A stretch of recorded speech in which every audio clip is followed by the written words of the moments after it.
Moti. In to je Jako. Jaz branim žoge. Jaz pa sabljam. Z besedami pa se zbada in igra drill. Komaj čakajva, da ga spoznava. Gremo. Kje ste ekipa? Ino, kaj trenirate? Ste pokazali kak trik? Repati si začel že v osnovni šoli. Kako se spomniš trenutka, ko si ugotovil, da lahko od glasbe živiš? V bistvu to se je zgodilo kar pred kratkim. Predtem sem recimo rabo delal dosti nekih študentskih del.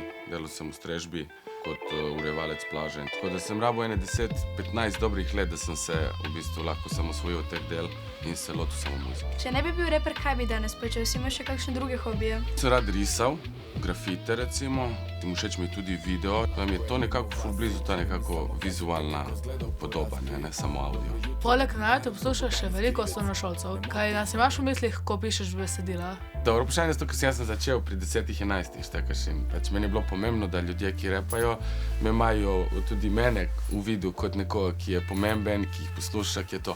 Komade pišem zase, da so taki, da sem jaz z njimi zadovoljen.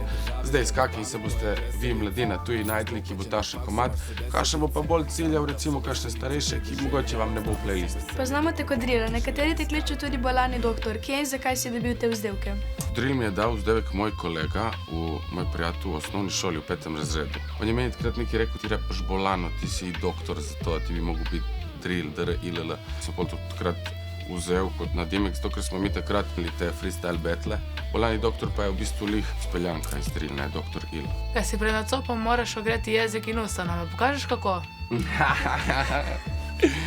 Ponavadi to lih naredim tako v majici, da noben ne vidi. Evo, zdaj sem vam pokazal. Nam pokažeš? V bistvu moraš ful odpreti usta in dati ven jezik, čim bolj koliko lahko in bolj dobro, recimo... Ko letalo. Ja, moraš še zgoraj reči... Pišem. Jaz realno se ne ogrevam preveč, ampak imam teh par scen. Drill. Jako, piloti. Hodimo zdaj po svoji poti. Pođi z nami še ti. Ne, tvoj dan bo brez skrbi. Čau.